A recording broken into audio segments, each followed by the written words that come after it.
We're going to have a guest speaker this morning. It's Adam Barr. He's a missionary. Actually, he's Scottish. You can tell by his attire. He's not from Texas, but he's going to be speaking here this morning. Do you have videos too, or just speaking? Just for class, okay.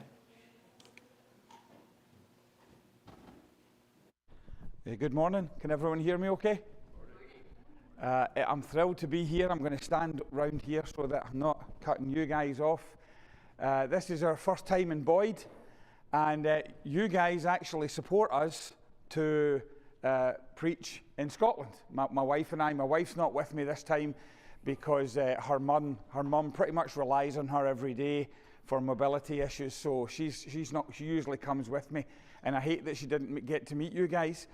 So you guys started supporting us several years ago. We didn't actually know it at first. We met a brother called Mike Hayes 8 years ago in a Starbucks just outside of here, I guess, somewhere, wherever the closest Starbucks is. And we were speaking to him about the work in Scotland, and that was the last we heard. And I guess he came back here, and you guys have been supporting us since then. And we didn't know that at first. And then I've been trying to get in touch with you for a while, and finally got in touch with Brother Rob through the emergency number. I was reluctant to call that for a while because it wasn't an emergency, but finally we hooked up. And so I want to make sure that you guys keep up to date with how the church is going in Scotland. So I have left on the back table on the left, as I'm facing it, a sheet of where you can put your name and your email address. And it says on the top, I want to help Scotland. Don't worry about that. Just consider that I want to be informed about the work in Scotland. And go ahead, if you want to receive our reports, go ahead and put your name on that, because I think we've only been sending it to Mike Hayes, and I just found out he's not here anymore. So I don't know if you guys know what's been going on at all, but it is going great. So let me fill you in on what's been happening. I'm going to... Yes. Yeah, they send me something every now and then. Oh, great. Okay, so Rob, you've been getting some of those then? Okay, that's great. So as long as you guys are keeping up with it to some degree, but I'd like to keep you up better. Church is going. The church in Cumbernauld, Scotland, is going great. By the way, I talk a little faster than you, so if I get to going too fast, someone just wave, and I will slow down, and I will try and help you understand this. And we're going to go till about 9:55, so I'm going to cut a lot of this out because I want to show you a video that we've prepared. That 9:55? So yeah, I'm going to show about a 13-minute video that shows you a bit of our congregation. You'll hear from some people in our congregation, and then I'll say a few words at the end. If anyone has any questions, that will also be fine. And we'll get out here by 10:15, get ready for worship. Is that right? 10:15. Okay. So we planted the church in Cumbernauld in 1987. It was a town of 55,000 people, and there was no church, no congregation of the Lord's church there at all. So I graduated in 1987 from David Lipscomb College, went back there and married my childhood crush, I guess. Can't say childhood sweetheart because that kind of has to be two ways, and it was more from me than it was from her in childhood. But we got married in September 1987. We planted the church there with the help of another family from Searcy, Arkansas, who stayed for about 4 years. So we're starting from scratch. The average age, remember I told you Cumbernauld has about 55,000 people. The average age of that whole town was 25 years old. All right, so it's what's known as a new town. And I can explain that another time if you want, how those towns came into existence. So we decided we were going to start working with the young people. So in Scotland, as in the rest of Europe, as some of you may know, evangelism, growing the church, is a bit of a slow burn. Okay, it's not there's a good standard of life. The cost of living is very high, but the standard of living is good. So people are living in a situation where they don't think they need God. You know, I'm doing quite well, thank you very much. And half of the country will claim to be Catholic, half of the country will claim to be what we call Protestant, and you would know that as Presbyterian. So I was brought up Protestant, in a Protestant family, but almost all of those who claim that faith, Catholic or Protestant, almost none of them will ever go to worship. Okay? So a great deal of apathy, no need for God. So for us to evangelize in that kind of environment, we find that we have to insert ourselves into people's lives and get to know them, build that relationship, and sooner or later we have an opportunity to teach them the gospel. And so that's what we do. We decided we would start a youth program, and we would insert ourselves into the lives of these families through working with their kids. So we started doing that, and the church was growing, and we have many instances in the church today in Cumbernauld, Scotland, where they are either there because they came to our Bible classes, or because their children came to our Bible classes, or because their father and mother came to our Bible classes, and now they're Christians. We had a young girl, she's 16, she was baptized a couple of years ago, and then kind of had some struggles pretty quickly, and was rebaptized just 3 Sundays ago. She's a Christian because her dad and her brother came to our Bible class 20 years ago. But we keep on working with those families. We have a couple in the church right now where they weren't interested. They grew up Protestant, the same as me, Church of Scotland, but they didn't go, and they weren't interested in going. So their oldest daughter comes along to Bible class, and she comes to our youth retreats and our summer camp and all of our activities. Never really goes anywhere, and all the time we're knocking on their door, the parents' door, saying, you know, we're taking a trip, we're doing this, we need your consent, we need your signature. Nicola's coming on the trip with us.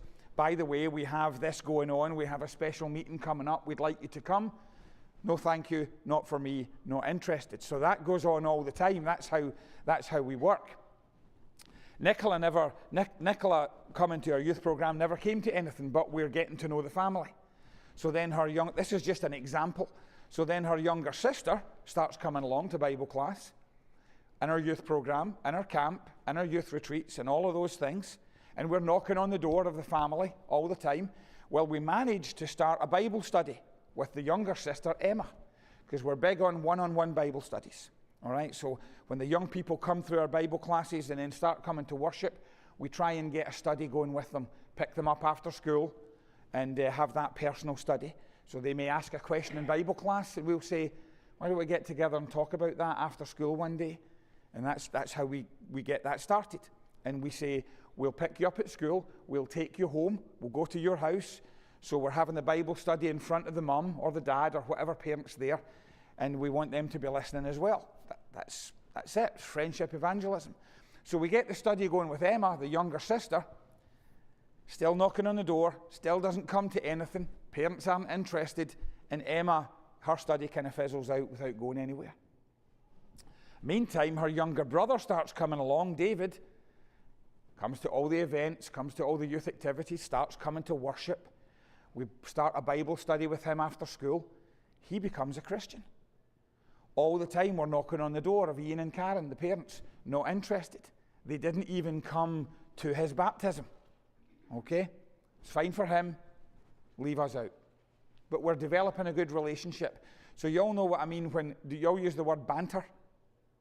Banter, like good-natured ribbing, all right? So we're very sarcastic in Scotland. Our sense of humour is very sarcastic. When Americans come over and we're joking with each other, sometimes they think we're angry at each other. We're not. It's just our sense of humour. So we've got some banter going with the family, and I say to Karen, one of these days I'm going to get you. And she's like, no, it's not for me. I says, one of these days. So Karen's dad becomes unwell and is in hospital 45 minutes away in Edinburgh. And she doesn't drive, and her husband doesn't drive. So guess who they asked to take them through to the hospital? Us. 45-minute drive there, captive audience, we can say what we like, they can't go anywhere, right? And then we get to the hospital, we visit some with them, and we leave them some private time.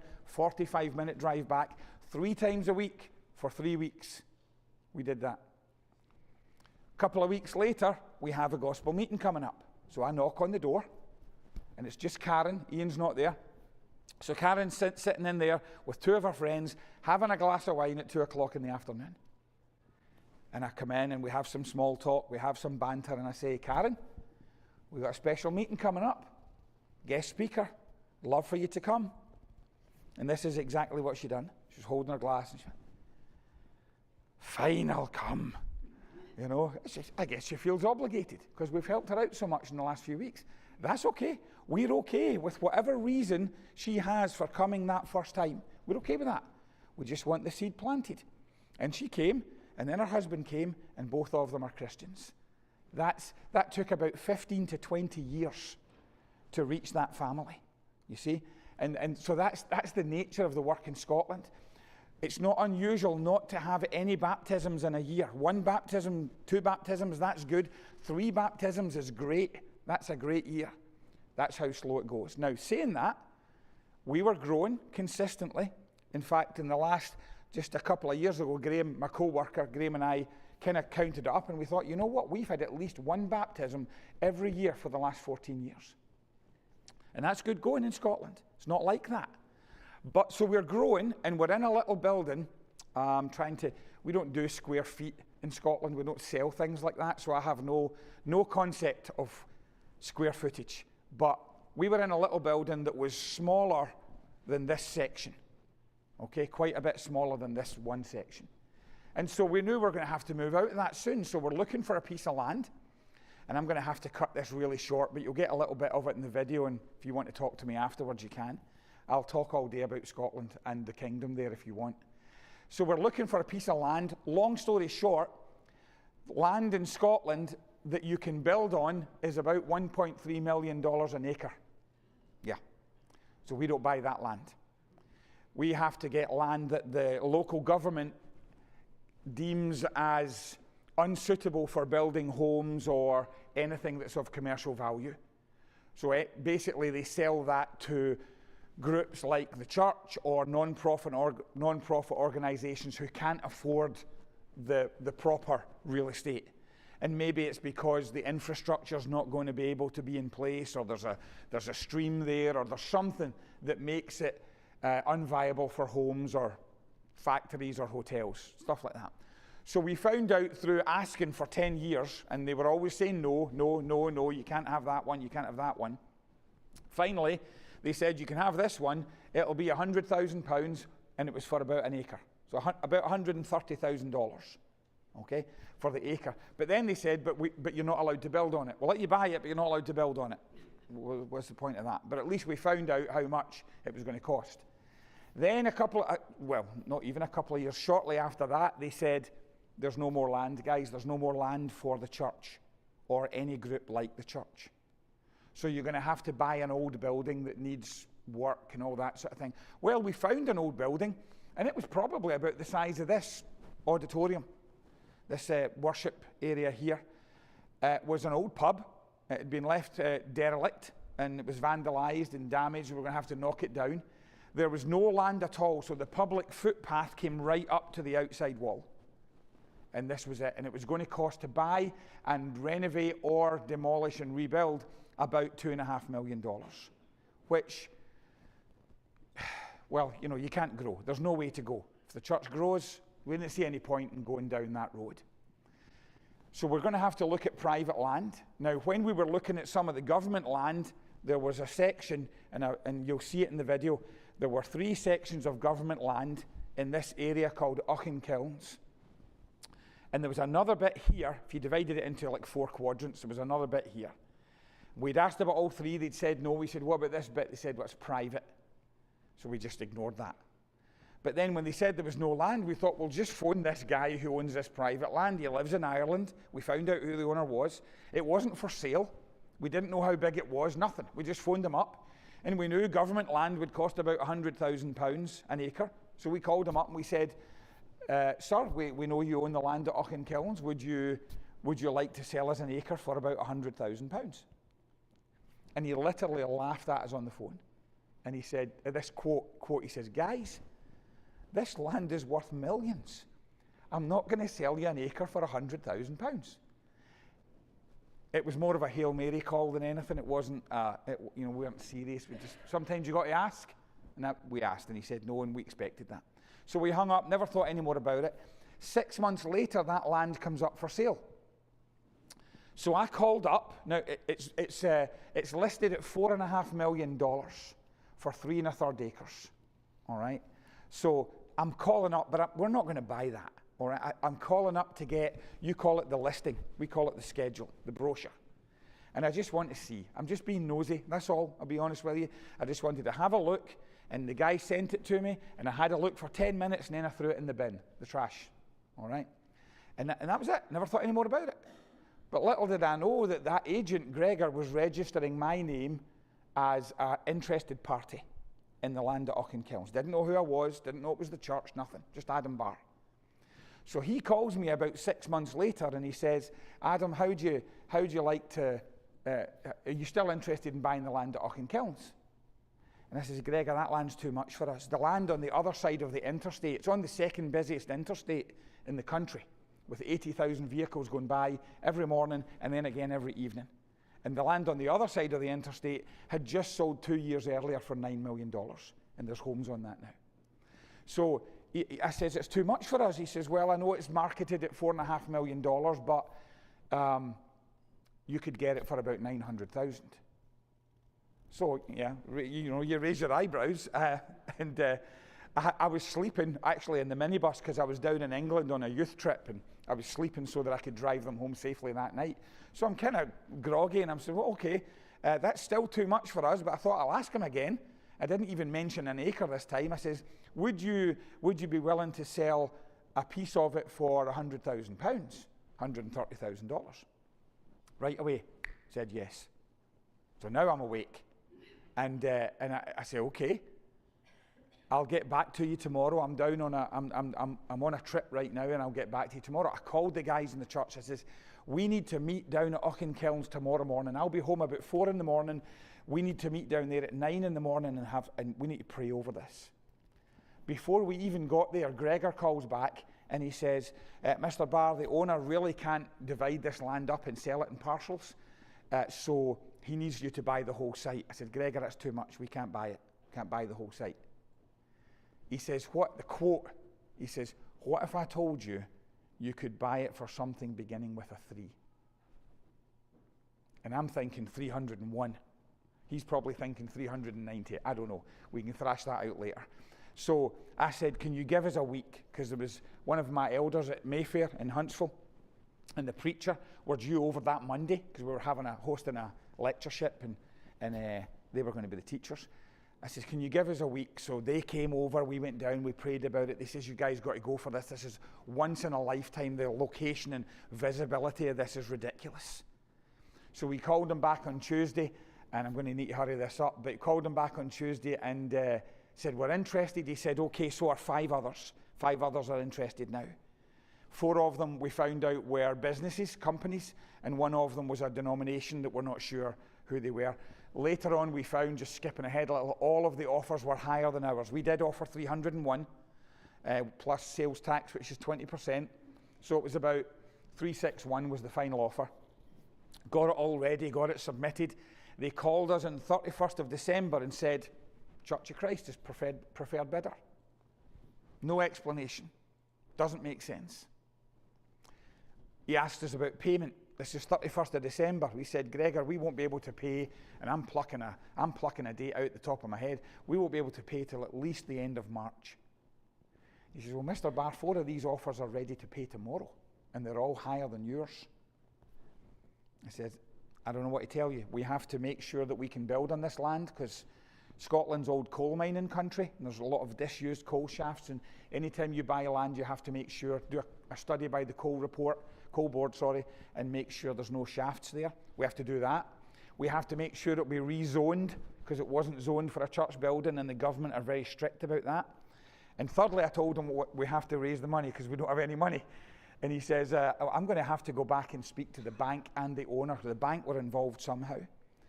So we're thinking, okay, we'll see where this goes. But at the same time, the way doors had opened, we were just wondering if this was what God had intended for us. And he came back less than a week later said, okay, the bank and the owner are willing to wait until the end of March.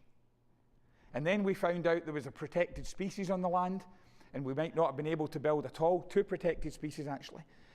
Then the government, and I'm rushing this, I'm sorry, then the government said, we'll let you take 25% of your land, build a wee corner for those 2 species, the water vole and the great spotted newt. I don't know. So, but they've diverted entire interstates for that newt thing, all right? And so they said, let them live in that corner, 25%. A guy who had helped us find a lawyer to get all of this presented, he, unbeknown to us, goes back to the agent, and I don't know what happened in those negotiations, but by the time he came back to us, and we hadn't even asked him to go, he said, I've spoken to the agent and the owner, told them about this 25%. They have agreed to reduce the price of the land by another 25%, just in case these species come. They weren't even there. It was just their nests that were there in March, and they don't come back till the summer. But they went ahead and kicked 25% off the price of the land again. So now we're getting the land for $350,000, and we've got it, it's bought and paid for. And in the summer, guess who didn't show up? No newt, no water vole. We don't have to do anything. They're living somewhere else, I don't know where. Doesn't matter to me, but we can now use the whole. It's just crazy the way God has worked it out and brought us to this place. Then COVID hit, we were almost ready to go, then COVID hit and we came out and costs of construction tripled, and I know that's been something like that over here as well. So it's all gone crazy. But now we're ready to go. I'm going to show you this video. You'll get to meet some of our congregation, and then I'll come up and say a few things afterwards. And if you've got any questions, we can do that at that time. Could you play that video now? And I've put it in subtitles for you all, so I hope you appreciate that.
It's more than an opportunity. It's a Jericho moment. Faith in God's faith in us can be intimidating, but the call is to march. God has opened many doors for us in Cumbernauld, but nothing like this. Our search for land was finding enough, but God's provision for us was more than we imagined. Prime real estate worth millions was obtained for a tenth of its value. It sits in the heart of our community and Scotland. It gives us the opportunity to be the literal city on a hill that cannot be hid. The rise of secularism has created discordant communities all over the world, and frustration that turns to anger and violence. It is evident that we live in a broken world. People are looking for a better community and a better way.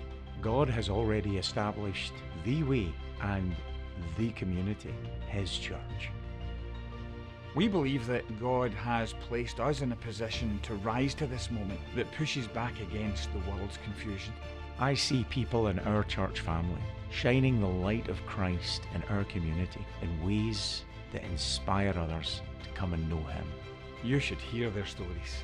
We're growing, we're together, we're ready. We are ready for this new chapter for us in His story. We are so excited for this new chapter to see what God has in mind for us. I feel like we have to ask ourselves, do we ask Him to answer only our prayers, or do we rise to His vision? So in December 2017, we went to the lawyer's office and signed a piece of paper that transferred ownership of a piece of land that was worth over 3 million that we had obtained for less than a tenth of that value, and that we're looking to build something on that will be transformative for everyone around us. Who knows what else God has got in mind for us? This land is on the second busiest road in Scotland, and once the building's on it with a sign that says Church of Christ, I don't think there'll be a person in Scotland who won't know that name because of that route that they often have to take when they travel from the big city of Glasgow to everywhere else in Scotland. This is truly transformative of the name of the church. It's amazing for me to look back to 1984 when we started, or when my father-in-law Jack Strachan started home cottage meetings, Bible studies on a Monday evening in the home of Ronnie and Mary Nielsen. And then as I was studying to preach, was earmarked to begin the work here in earnest and establish a congregation that was worshipping here. And that began in 1986-87 when myself and my co-worker from Searcy, Arkansas established the congregation, and it has been through a lot of things since then. There's been a lot of ups and downs, but God has blessed us the whole time. We've grown consistently, and obviously the enemy's been pushing against that, but we have God and we're winning. And you know what? And when I do think about the future here in Cumbernauld, I smile because I see that it's bright. We've got plans ahead, and we've got younger ones coming up, and I can think of specific ones in my head, and every time I think of that, I just smile because I know that the future here is bright because God is in control and God is working. Coming into this church, it's dawned on me and my family that the Holy Spirit actually led us in, because we settled in real quickly, and the depth of love that we've experienced is a pointer to the fact that the Holy Spirit orchestrated this and no one else. So I love working with the kids because, especially over here, there's very little Christian input in this country. So I think it's really important that the church do that, and we get them from such a young age to learn morals and help them have a better life, because there's so many places they're hearing the opposite. So I like how important that is. Our leadership here are very passionate about showing Jesus' love to people, and as soon as you meet them, it's just so obvious that they love you and they want you to come and know God too. And it's just in everything they do, you can see that through it. I am a single parent, been through my own choosing coming to the church, and I have my son who has just turned 16. He's been brought up in the church, and you know, it doesn't matter your background, where you're from, what colour or race you are, you're always welcome here. Nobody's ever made to feel unwelcome. I've often said to Adam, I feel like I'm alive when I walk in here. I don't know, there's just an atmosphere, and I was one of a family of two, and I always wanted to be one of a big family, and I feel that that's where I am now. As I've started coming here, I feel as I've learned a lot more about Jesus, and my faith is much stronger.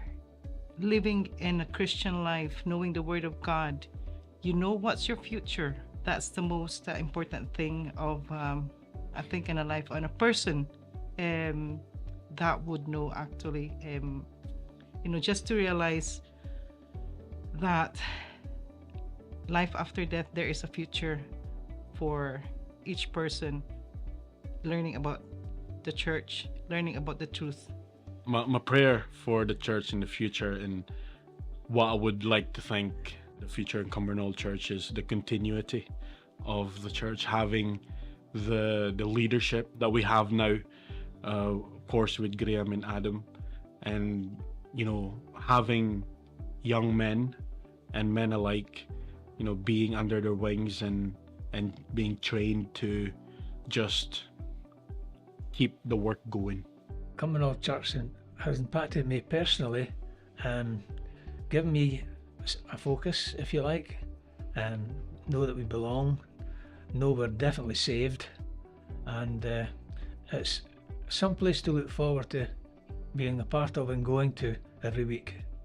My favourite part, I guess, is the people and the camaraderie, the close fellowship, and the fact that everybody will do anything, will drop anything to help somebody else in the church very closely. I know some people have said, like, you need to find stuff outside of church, and I'm like, no, I am absolutely thrilled for my whole life to be revolved around church, because that has given me such a purpose, and I love it. When I come to this church, I feel excited.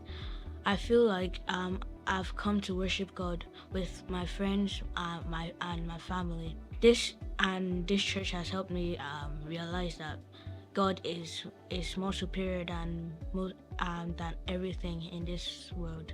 How I feel when we come to church, I feel comfortable. I feel like I'm really part of the church. That everyone in this church is like family, or close to family as possibly can be.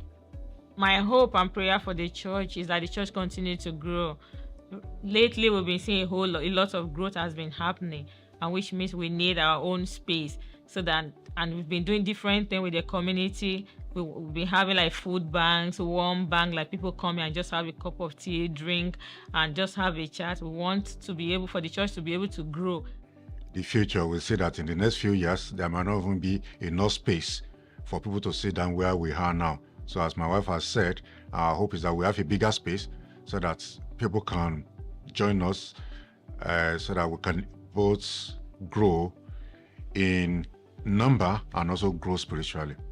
This church has impacted on my life through being with ministers and reading and studying in the Lord's book. Our youngest member in the congregation is just a newborn, lovely little baby, and our oldest member is about to be 100 years old. A little lady who loves God and loves what He's done for her in her long life. I fully believe that every member has a purpose in life, and God has a plan for each and every one of us, and it's being fulfilled. Even as we speak right now, God's plan is working. If we hadn't found the church, or personally, if I hadn't found the church, I really don't know where I would be just now, because wasn't living the Christian life at the time. So, but since becoming a Christian, my life has changed dramatically. It's just a great feeling to know that I'm safe no matter what happens. We've often referred to ourselves as the Cumbernauld Church of Christ, and our work is initially and primarily focused on this community of some 55,000 people. But we've become a community of the county. We've become a church of the county. We have people that come from all corners of it and from counties beyond our own, who come here to hear the truth, who want to be part of the vision. And as we continue to grow, we see this building as being a focal point of the work, in a sense that it brings people together who are coming from other places and realize how easy it is to get here. And from them we can then reach into their communities and establish congregations where they live. So I'd like to think that 5, 10, 20 years down the road, what we build here in Cumbernauld can be something that is replicated, at least in terms of the congregation, in a dozen or 2 dozen or even more communities around this area, around this part of Scotland. And we think we've got an impact to make in the lives of literally millions of people who simply hear and see the name Church of Christ because of that location. My prayer for the church, not only here in Cumbernauld, not only here in Scotland, but across the world, is that we just continue to allow ourselves to be used by the Lord and to be the tools in His hands, so that we can reach the lost and teach those who don't know Him yet and show Him just what they are missing from their lives and who they are missing from their lives, but also to serve and love one another and help each other to stay faithful. I hope that God can use us to reach this community and this country who need Him so badly. With all of the things that are going on and the way Satan's working, they need to know Jesus. And my prayer is that He can continue to use us to do that. We have been helped by so many people across the world over the years. This congregation wouldn't be here if it wasn't for the faithfulness and the sacrifice and the encouragement of so many people who have held our hands up and stood beside us and stood behind us and kept us going when things become bridging. Not only to our Father to bring us to where we are right now, and I know that they're going to